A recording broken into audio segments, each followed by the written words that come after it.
Hello, എല്ലാവർക്കും നമ്മുടെ മഴതോരും മുൻപേ സീരിയലിൻ്റെ ഇന്നത്തെ പ്രൊമോ വീഡിയോയിലോട്ട് സ്വാഗതം. അപ്പോൾ നമ്മൾ കഴിഞ്ഞ ദിവസങ്ങളിലൊക്കെ നല്ല അതിഗംഭീര സീനുകളാണല്ലേ കണ്ടു നിർത്തിയത്. നമ്മുടെ അലീന രോഹിത്തിനോട് രണ്ടും കൽപ്പിച്ച് തന്നെ. കാരണം എന്തായാലും അവന് ഈ ചെയ്ത തെറ്റിൻ്റെ യാതൊരു കുറ്റബോധവും അവനില്ല എന്നുള്ളത് അലീനയ്ക്ക് മനസ്സിലായി. അവൾ ആ മുത്തശ്ശിയുടെ ഫോണിൽ നിന്നും രോഹിത്തിനെ വിളിക്കുന്ന രംഗത്തോടു കൂടെയാണ് കഴിഞ്ഞ ദിവസം വൈൻഡപ്പ് ചെയ്തത് അല്ലേ. അപ്പോൾ ഇന്നത്തെ വീഡിയോസ് എന്തൊക്കെയാണെന്ന് നമുക്ക് നോക്കാം. അതിനു മുന്നേ ആയിട്ട് നമ്മുടെ വീഡിയോസൊക്കെ നിങ്ങൾ കാണുന്നുണ്ട് എന്നറിയെങ്കിലും നമ്മുടെ വീഡിയോക്ക് ഒന്ന് ലൈക്ക് ചെയ്യുക, ഷെയർ ചെയ്യുക, ഹൈപ്പ് ചെയ്യുക, കമൻറ്റ് ചെയ്യുക. ഇതുവരെയും നമ്മുടെ ചാനൽ സബ്സ്ക്രൈബ് ചെയ്ത് സപ്പോർട്ട് ചെയ്തിട്ടില്ലെങ്കിൽ എല്ലാവരും ഒന്ന് സപ്പോർട്ടും കൂടെ ചെയ്യണം കേട്ടോ മുത്തുമണികളെ. അപ്പോൾ നമുക്ക് വീഡിയോയിലോട്ട് പോയാലോ. അപ്പോൾ അലീന രോഹിത്തിനെ കോൾ ചെയ്യാണ് മുത്തശ്ശിയുടെ ഫോണിൽ നിന്ന്. എടുത്തിട്ട് അലീന പറയുന്നുണ്ട്, ഞാനാണ് അലീന, എൻ്റെ ഫോൺ നീ കട്ട് ചെയ്യരുതെന്ന് പറയുന്നുണ്ട്. നീ എന്തിനാടി പുല്ലേ എൻ്റെ ഫോണിലോട്ട് വിളിക്കുന്നതെന്ന് രോഹിത്ത് ചോദിക്കുന്നുണ്ട്. പുറമെ ഇത്രയും ധൈര്യവും സംസാരിക്കാനുള്ള ഒരു ഗഡ്സും ഈ രോഹിത്തിന് എങ്ങനെ കിട്ടണമെന്നറിയില്ല. ഇത്രയും ഒരു തെറ്റ് ചെയ്തിട്ട് ഏത് നിമിഷവും താൻ വീട്ടുകാരുടെ മുന്നിലും സമൂഹത്തിൻ്റെ മുന്നിലും നാണം കെട്ട് ശിക്ഷ അനുഭവിക്കേണ്ടി വരും എന്നൊരു കുറ്റബോധം പോലും രോഹിത്തിൻ്റെ മനസ്സിലോ ഇതിലോ ഇല്ല. പക്ഷെ ഉള്ളുകൊണ്ട് ഭയക്കുന്നുണ്ട്. അലീന രണ്ടും കൽപ്പിച്ച് എന്നെ സംസാരിക്കുന്നുണ്ട്. അതായത് ഇന്ന് നീ എന്നോട് ചെയ്ത തെറ്റ് ഏറ്റു പറഞ്ഞ് ക്ഷമ പറയുകയും എൻ്റെ മൊബൈൽ എൻ്റെ അടുത്ത് തിരിച്ചു കൊണ്ടുവരികയും വേണം. ഇല്ല എന്നുണ്ടെങ്കിൽ ഇന്ന് 9 മണിക്ക് എല്ലാവരും ഡൈനിങ് ടേബിളിൽ ഡിന്നർ കഴിക്കാൻ വരുന്ന ടൈമിൽ ഞാൻ എല്ലാ കാര്യങ്ങളും തുറന്ന് പറയുമെന്ന് പറയുന്നുണ്ട്. അപ്പോൾ ഞെട്ടലോട് കൂടിയാണെങ്കിൽ അവൻ ഫുൾ പവർ എടുത്തിട്ട് രോഹിത് അലീനയോട് പറയുന്നുണ്ട്, നീ പോയി പറഞ്ഞു കൊടുക്കടി, എനിക്ക് പുല്ലേ മാത്രം. നീ രക്ഷപ്പെട്ടു എന്ന് കരുതുന്നുണ്ടോ? അലീന ചോദിക്കുകയാണ്. എടാ, ഏത് നിമിഷം വേണമെങ്കിലും ഞാൻ പോലീസിനോട് മാറ്റി പറഞ്ഞത് ഇങ്ങനെയാണ് സംഭവം, ഈ കുടുംബത്തിനൊരു മോശം വരാതിരിക്കാൻ വേണ്ടി ഞാൻ മറച്ചു വെച്ചതാണ്, ഇതാണ് സംഭവം. നീയും പിന്നെ നമ്മുടെ ഹരിശങ്കറും കൂടെ ചേർന്നിട്ട് എനിക്ക് മയക്കുമരുന്ന് തന്ന് ജ്യൂസ് കുടിപ്പിക്കുകയും എന്നെ റേപ്പ് ചെയ്യാൻ ശ്രമിച്ചു എന്നുള്ള കാര്യവും ഞാൻ പറയും. നീ പത്രസമ്മേളനം വിളിച്ചു കൂട്ടി പറയടിയെന്ന് രോഹിത്ത് പറയുന്നുണ്ട്. ഇത്രയൊക്കെ പറഞ്ഞിട്ട് നിൻ്റെ ധൈര്യം സമ്മതിക്കണം കേട്ടോ. ഞാനാണ് പറയണ അലീന, നീ ഒരു സമയത്ത് നീ എൻ്റെ വില എന്താണെന്ന് നീ മനസ്സിലാക്കും. ഞാൻ എന്ത് ചെയ്യാൻ പോകണം എന്നുള്ളത് നീ കണ്ടോ. അതുകൊണ്ട് നീ ആലോചിച്ചിട്ട് ഈ ഞാൻ പറഞ്ഞ കാര്യം നീ ആലോചിച്ച് നീ ഒരു മറുപടി എടുത്തിട്ട് എൻ്റെ അടുത്ത് ഒന്ന് പറയണം. എൻ്റെ മൊബൈൽ എനിക്ക് വേണം, എന്നോട് ക്ഷമ പറയുകയും വേണം എന്ന് പറയുന്നുണ്ട്. ഏട്ടാ അലീന കോള് കട്ട് ചെയ്യാണ്. ഏട്ടാ ആ സമയം രോഹിത് ഫോൺ എടുത്ത് മനുഷ്യനെ സമ്മതിക്കില്ല എന്ന് പറഞ്ഞിട്ട് അവനങ്ങ് ദേഷ്യമാണ്. ഏട്ടാ മൊബൈലൊക്കെ എടുത്ത് കട്ടിലോട്ട് എറിഞ്ഞിട്ട് പുള്ളി അങ്ങോട്ടും ഇങ്ങോട്ടും മുടിയിലൊക്കെ ഇട്ട് അടിച്ചിങ്ങനെ നടക്കാട്ടോ പ്രാർത്ഥന പോലെ. ഏട്ടാ അവൻ ആലോചിക്കുന്നുണ്ട് ഇനിയിപ്പോൾ എന്താ ഒരു പോംവഴി. കാരണം അവളെ ദേഷ്യപ്പിടിപ്പിച്ചാലും പണി പാളും എന്നുള്ള കാര്യമൊക്കെ രോഹിത്തിന് നന്നായിട്ട് അറിയാം. അച്ഛനോടും അമ്മയോടും തീർത്തും അനിയത്തിമാരോടും ഒക്കെ നിൻ്റെ കാര്യം പറയുമെന്ന് അലീന തീർത്ത് പറഞ്ഞൊക്കെയാണ്. അപ്പോൾ നേരെ രോഹിത് എന്ത് ചെയ്തു, ഡോറ് തുറന്ന് റൂമിൽ നിന്ന് വെളിയിൽ ഇറങ്ങിയിട്ട് താഴെ നോക്കി കിച്ചണിൽ ആരാന്ന്. അപ്പോൾ ആരെയും കണ്ടില്ല. അവൻ പതുക്കെ താഴോട്ട് വരാം കേട്ടോ.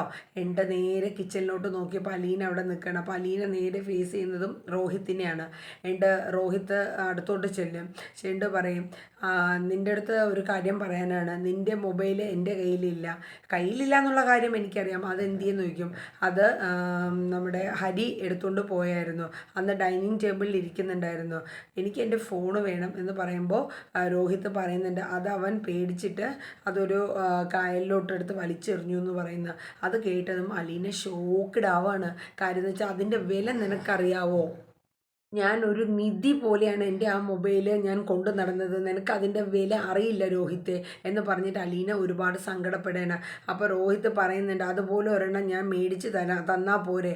അപ്പോൾ പറഞ്ഞ് നിനക്ക് ആ മേടിച്ച് തരുന്നതിൻ്റെ ആണോ, എനിക്ക് അതിൻ്റെ വില നിനക്ക് അറിയില്ല, ഞാൻ അത്ര സൂക്ഷിച്ച ഒരു മൊബൈലാണ് എന്ന് പറയുന്നുണ്ട്. എന്നിട്ട് അലീന പറയുന്നുണ്ട് ഇപ്പോഴും ലേശം പോലും നിൻ്റെ ഉള്ളിലൊരു കുറ്റബോധം വരുന്നില്ല അല്ലേ രോഹിത്തെ? ഒരു സോറി പോലും നിനക്ക് എന്നോട് പറയാൻ തോന്നുന്നില്ലേ? നിർബന്ധമാണെങ്കിൽ ഞാൻ സോറി പറയാമെന്ന് രോഹിത്ത് പറയുന്നുണ്ട്. അങ്ങനെ ഒരു കുറ്റബോധമോ അല്ലെങ്കിൽ ഒരു സങ്കടമോ ചെയ്തത് തെറ്റാണോ എന്നുള്ളൊരു വീണ്ടും വിചാരം ഇല്ലാത്തൊരു സോറി എനിക്ക് വേണ്ട എന്ന് തന്നെ നമ്മുടെ അലീന പറയുന്നുണ്ട്. ശരി ആയിക്കോട്ടെ, വേറെ എന്തെങ്കിലും പറയാനുണ്ടോ? ഇല്ലല്ലോ എന്ന് പറഞ്ഞിട്ട് രോഹിത്ത് അകത്തോട്ട് കയറി പോകണം. ഇടയ്ക്ക് അലീനെ നോക്കുന്നുണ്ട്. നിക്ക്, ഒരു കാര്യം കൂടെ നിന്നോട് പറയാനുണ്ടെന്ന് അലീന പറയുന്നുണ്ട്. ഒരു സമയത്ത് നീ എൻ്റെ കാല് പിടിച്ച് ചേച്ചി ഞാൻ ചെയ്തത് തെറ്റാണ് എന്ന് നിന്നെ കൊണ്ട് കൊണ്ട് ഞാൻ പറയിപ്പിച്ചിരിക്കും രോഹിത്തെ. എന്നിട്ട് അവൾ പറയുന്നുണ്ട്, നീ എത്രയും വേഗം ഈ ഹരിശങ്കറുമായിട്ടുള്ള നിൻ്റെ കൂട്ടുകെട്ട് നീ നിർത്തിക്കോ. കാര്യം നീ ഇല്ലെങ്കിൽ പോലീസിൻ്റെ ഇടി കൊണ്ട് നീ ജയിലിലാവുകയും ചെയ്യും. നിനക്ക് അങ്ങനത്തെ ഓരോ പ്രശ്നങ്ങൾ വരികയും ചെയ്യുമെന്നും പറഞ്ഞ് അലീന അവനെ ഉപദേശിക്കുന്നുണ്ട്. പക്ഷെ രോഹിത് ഒന്നും മിണ്ടുന്നില്ല കേട്ടോ. അപ്പോൾ ഈ ജന്മത്തിൽ അതിനുള്ള ഒരു ഇത് നിന്നിലും എന്നിലും കുറിച്ചിട്ടിട്ടുണ്ട്. നീ എൻ്റെ കാല് പിടിച്ച് ചേച്ചി ക്ഷമിക്കണം എന്ന് പറയുന്ന ആ ഒരു സിറ്റുവേഷൻ വരുത്തും ഞാൻ എന്ന് പറഞ്ഞിട്ട് അലീന ഇതാവുന്നുണ്ട്. എൻ്റെ രോഹിത് മേളിലോട്ട് കയറി പോവാണ്.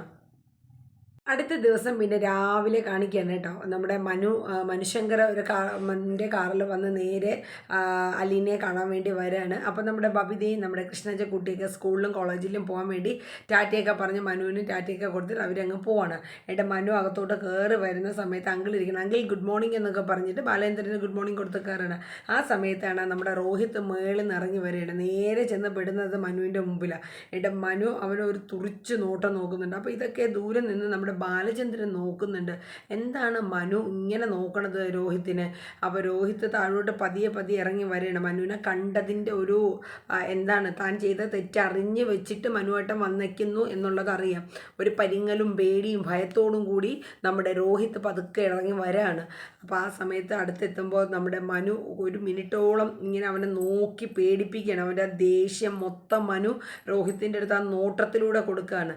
എനിക്ക് നിന്നെ ഒന്ന് കാണണം, എന്നെ ഇപ്പോൾ കണ്ടോളൂ.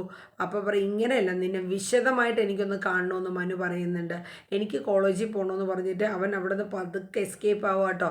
എൻ്റെ ശരി പൊക്കോന്ന് പറഞ്ഞ് മനു വിടുന്നുണ്ട്. എന്നിട്ട് അവൻ ആ ഡോറ് എൻ്റെ അവിടെ ഇറങ്ങുന്ന അവിടെ എത്തുമ്പോൾ രോഹിത് തിരിഞ്ഞ് മനുവിനെ വീണ്ടും നോക്കണം. മനു തീഷ്ണമായ കണ്ണുകളോടെ നമ്മുടെ രോഹിത്തിനെ നോക്കി പേടിപ്പിക്കണമെന്ന് വെച്ചാൽ, നീ ഇത്രയും ഗട്ട്സോടെ നീ വീണ്ടും ഇവിടെ നിൽക്കുന്നുണ്ടല്ലോ, ഇത്രയും തെറ്റ് ചെയ്തിട്ട്. സ്വന്തം അനിയനാണല്ലോ, അവൻ്റെ അനിയനാണല്ലോ.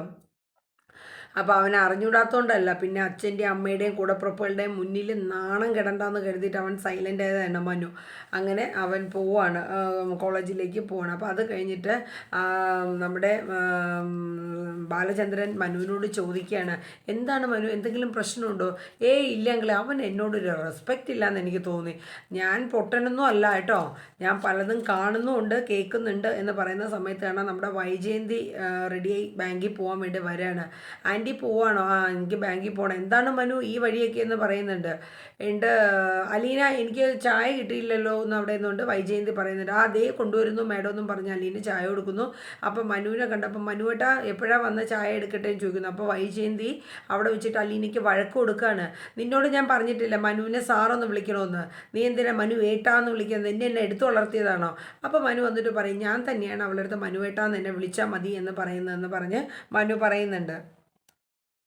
അപ്പോൾ എന്നിട്ട് അലീന അകത്തോട്ട് കയറി പോവാണ്. ആ പോണ സമയത്ത് മനു വൈജയന്തിയോട് പറയുന്നുണ്ട്, അലീനയ്ക്ക് 2 ആഴ്ചയെങ്കിലും റെസ്റ്റ് വേണം ആൻറ്റി, അത് ആൻറ്റി കൊടുക്കണം, അവളായിട്ട് പണിയിപ്പിക്കരുത്. അവൾ നിന്നോട് കംപ്ലൈൻറ്റ് പറഞ്ഞോ ഞാൻ പണിയിപ്പിച്ചു എന്ന്? ആൻറ്റി പണിയിപ്പിക്കും എന്നുള്ള കാര്യം എനിക്ക് അറിയാവുന്നുള്ളത് കൊണ്ട് ഞാൻ പറഞ്ഞതാണെന്ന് പറയുന്നുണ്ട്.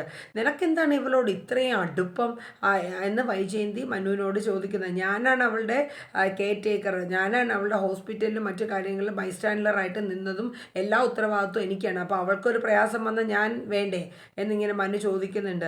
അപ്പോൾ നീ രാവിലെ തന്നെ നീയും എന്നോട് വഴക്കിടാനാണോ വന്നത്? എനിക്ക് എന്തിനാ ആൻറ്റിയോട് വഴക്കിടാൻ, എനിക്കെന്താ ഭ്രാന്താണോ എന്നിങ്ങനെ മനു ചോദിക്കുന്നുണ്ട്. എന്നിട്ട് അലീന വൈജയന്തി പറയുന്നുണ്ട്, ഞാൻ അവളെ ഇവിടെ നിന്ന് പറഞ്ഞു വിട്ടാൽ നീ എന്ത് ചെയ്യും? ആണോ? എങ്കിൽ പിന്നെ വലിയ കാര്യം, വലിയ സന്തോഷമാണ്. വിടുന്ന സമയം എന്നെ ഒന്ന് കോൾ ചെയ്യണം കേട്ടോ, ഞാൻ കാറും കൊണ്ടുവന്നിട്ട് ഞാൻ അവളെ കൂട്ടിക്കൊണ്ട് പൊക്കോളാം. നീ എങ്ങോട്ട് കൊണ്ടുപോകും വൈജയന്തി ചോദിക്കുകയാണ്. അതിപ്പോൾ ആൻറ്റി അറിയേണ്ട കാര്യമില്ലല്ലോ. ആൻറ്റി കളയുന്ന ഒരു വസ്തു അത് മറ്റൊരാൾ എടുത്തിട്ട് എന്ത് ചെയ്യണു ഏത് ചെയ്യണു എന്നുള്ളത് ആൻറ്റി അറിയേണ്ട കാര്യമൊന്നും ഇല്ലല്ലോ എന്ന് പറയുന്നുണ്ട്. ഏട്ടാ ആ സമയത്ത് നമ്മുടെ അലീന ചായ കൊണ്ടുവന്ന് കൊടുക്കുകയാണ്. അപ്പോഴേക്കും വൈജയന്തിക്ക് അങ്ങോട്ട് ദേഷ്യം വരികയാണ്. വന്നിട്ട് നേരെ റൂമിലോട്ട് കയറി ഡോർ അടയ്ക്കുകയാണ്. എൻ്റെ ചായ എങ്ങനെയുണ്ടെന്നൊക്കെ മനു അലീനയോട് ചോദിക്കേണ്ട, കുഴപ്പമൊന്നുമില്ല എന്ന് പറഞ്ഞിട്ട് അലീന പതുക്കെ മുത്തശ്ശിയുടെ റൂമിലോട്ട് പോവാണ്. അപ്പം മനുവും അതിനോടൊപ്പം മുത്തശ്ശിയുടെ റൂമിലോട്ട് വന്നിട്ട് വിവരങ്ങളൊക്കെ ചോദിക്കുന്നുണ്ട്. നീ എപ്പോഴാണ് വന്നേ? ഇതാരാണ്? നമ്മുടെ സുധാമിനിയാണോ? സുധാമിനി കുട്ടി സുഖാണോ എന്നൊക്കെ മനു ഇങ്ങനെ കൊയറ്റിക്കൊണ്ട് സന്തോഷത്തോടൊരു ചെല്ലം കുഴയുന്ന സീനൊക്കെയാണ് കേട്ടോ. അപ്പം മുത്തശ്ശി പറയുന്നുണ്ട്, നിൻ്റെ ഒച്ച ഞാൻ കേട്ടായിരുന്നു. എന്നിട്ട് അലീന ഒരു ടാബ്ലറ്റ് എടുത്ത് കഴിക്കുന്നുണ്ട്. എന്നിട്ട് മുത്തശ്ശിയോട് പറയുന്നുണ്ട്, ഞാൻ കഴിക്കാൻ വൈകിപ്പോയി. മറ്റുള്ളവരുടെ കാര്യമൊക്കെ നീ നന്നായിട്ട് ചെയ്തു പോകുന്നുണ്ടല്ലോ, നിൻ്റെ കാര്യം നീ നോക്കണ്ടായിട്ടോ എന്ന് പറഞ്ഞ് മുത്തശ്ശി വഴക്ക് കൊടുക്കുകയാണ്. എന്നിട്ട് നമ്മുടെ അലീനയോട് ചോദിക്കുകയാണ്, നിൻ്റെ മൊബൈലിന് എന്ത് പറ്റി, മൊബൈൽ ഇല്ല. എന്നാൽ അവന്മാരെടുത്ത് നശിപ്പിച്ച് കാണുമെന്ന് മനു പറയുന്നു. അപ്പോൾ മുത്തശ്ശി ചോദിക്കുന്നത്, ഏത് അവന്മാർ?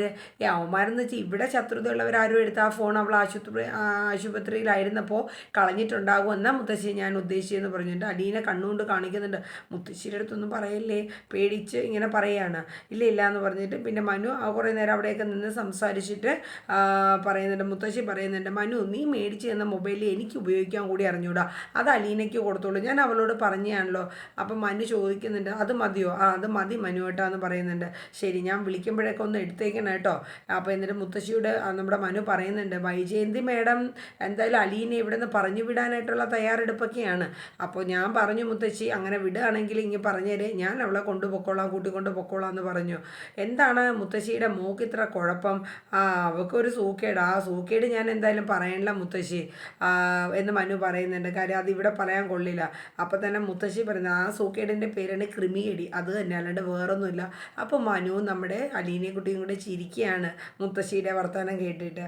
ശരി, ആയിക്കോട്ടെ, ഞാൻ വരാം കേട്ടോ. അപ്പോൾ എല്ലാം സന്തോഷമായിട്ടൊക്കെ ഇരിക്കുക, എന്തെങ്കിലും ഉണ്ടെങ്കിൽ ഫോൺ വിളിക്കുക, ഞാൻ വിളിക്കുമ്പോൾ എടുക്കണമെന്നൊക്കെ പറഞ്ഞിട്ട് അലീനയോട് യാത്ര പറഞ്ഞ് മുത്തശ്ശിയോട് യാത്ര പറഞ്ഞ് മനു പോവാണ്. അത് കഴിഞ്ഞ് പിന്നെ കാണുമ്പോൾ അത് കഴിഞ്ഞിട്ട് പിന്നെ മുത്തശ്ശി പറയുന്നുണ്ട്, ഈ മനു വരുമ്പോൾ ഒരു പ്രത്യേക സന്തോഷമാണ് അല്ലേ അലീന മോളെ, കാര്യം സന്തോഷവും ഒരു പ്രകാശവും എല്ലാം കൊണ്ട് അവൻ വരുന്നതെന്ന് തോന്നുന്നു. അവൻ്റെ സംസാരത്തിൽ അത്രയും ഒരു സന്തോഷം നമുക്ക് ഫീൽ ചെയ്യുന്നുണ്ട്. അപ്പോൾ അലീന അത് ശരിയാന്ന് പറഞ്ഞ് ചിരിക്കുകയാണ്. അത് കഴിഞ്ഞ് പിന്നീട് നമ്മുടെ വൈജയന്തി മേഡം കുറേ ബില്ലുമായിട്ട് അങ്ങനെ ഇരിക്കുകയാണ്, ഹോസ്പിറ്റൽ ബില്ലാണ്. അപ്പോൾ എല്ലാം കൂടെ കൂട്ടി നോക്കിയിട്ട് ഇത്ര രൂപയായെന്നൊക്കെ പറഞ്ഞിട്ട് ഇങ്ങനെ മനസ്സുകൊണ്ടിരിക്കുകയാണ്. എന്നിട്ട് അലീനെ, എന്താ മേഡം, ഞാൻ ഇപ്പം തന്നെ വരാമെന്ന് പറഞ്ഞിട്ട് അലീന ഓടി വരികയാണ്. നിൻ്റെ ഹോസ്പിറ്റൽ ബില്ല് കണ്ടോ, ബാങ്കിൽ കിടക്കേണ്ട പൈസയാണ്, അതിപ്പോൾ സാറിന് പൈസ ഉള്ളതുകൊണ്ട് ചിലവാക്കി. എത്ര രൂപ ആയെന്ന് പോലും നിനക്കറിയോ? ഇല്ല, ഞാൻ പറഞ്ഞുതരാം, 1,65,000 രൂപ നിൻ്റെ ആശുപത്രി ചിലവിന് വേണ്ടി ആയിട്ടുണ്ടെന്ന് വൈജയന്തി പറയാണ്. അപ്പോൾ അലീന, അത്രയും ആയല്ലേ, എന്താ നഷ്ടം എൻ്റെ കുറേ ബ്ലഡും പോയി മേഡം എന്ന് അലീന പറയുന്നുണ്ട്. നിൻ്റെ ബ്ലഡ് പോയതിൻ്റെയോടൊപ്പം ആ ബ്ലഡ് തിരിച്ചും അങ്ങോട്ട് കയറ്റിയിട്ടുണ്ട്, അത് മനസ്സിലായില്ല, അതിൻ്റെ ബില്ലും ഇതിലുണ്ടെന്ന് വൈജയന്തി പറയുന്നു. ഈ പൈസയൊക്കെ നീ ഇനി എങ്ങനെ തിരിച്ചു തരുന്നത്, നിൻ്റെ ശമ്പളത്തിൽ നിന്ന് പിടിക്കാം. അല്ല മേഡം, അപ്പോൾ എന്നെ പറഞ്ഞു വിടുന്നു എന്ന് പറഞ്ഞു. അതാണ് ഞാനിപ്പോൾ ആലോചിക്കുന്നത്, ഇതെങ്ങനെ ഇനി ഈടാക്കും എന്നുള്ളത്. അപ്പോൾ ഞാനിപ്പോൾ നിൽക്കണോ പോണോ, നമ്മുടെ അലീന മേഡത്തിനോട് ചോദിക്കുകയാണ്. ഞാൻ ആലോചിക്കട്ടെ എന്ന് പറയും. അതല്ല, ഇപ്പോൾ ഞാൻ നിൽക്കണോ പോണോ, ഇച്ചിരി നേരം നീ അവിടെ നിൽക്കുക, നിനക്ക് എന്നെ ഇപ്പോൾ അവിടെ പോയിട്ട് മലമറിക്കുന്ന പണി എന്നിങ്ങനെ വൈജയന്തി പറയുന്നുണ്ട്. അപ്പോൾ ഇതോടുകൂടി ഇങ്ങനെ അലീനയോട് വൈജയന്തി ഇങ്ങനെ സംസാരിച്ച് നിൽക്കുന്ന രംഗത്തോടു കൂടി ഇന്ന് വൈൻഡപ്പ് ചെയ്യാണ്. അപ്പോൾ ഇനി വരും ദിവസങ്ങളിൽ സ്വന്തം മകളെ തൻ്റെ മുന്നിൽ കണ്ടിട്ടും തിരിച്ചറിയാനാവാത്ത ആ അമ്മയുടെ അവസ്ഥ, സ്വന്തം കൂടപ്പിറപ്പിനെയാണോ താൻ റേപ്പ് ചെയ്യാൻ ശ്രമിച്ചു, അതറിയുമ്പോൾ ഇനി അത് സ്വന്തം കൂടപ്പിറപ്പാണെന്ന് അറിയുമ്പോഴുള്ള രോഹിത്തിൻ്റെ സിറ്റുവേഷൻ, അതൊക്കെ നമുക്കിനി വരും ദിവസങ്ങളിൽ കണ്ടറിയാം.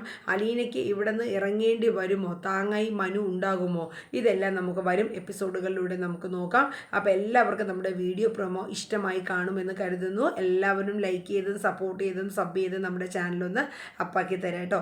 അപ്പോൾ ഇത്രയേ ഉള്ളൂ. നല്ല വിശേഷങ്ങളുമായി എല്ലാവരോടും വിട പറയുന്നു. Thank you, bye bye, Tata, take care.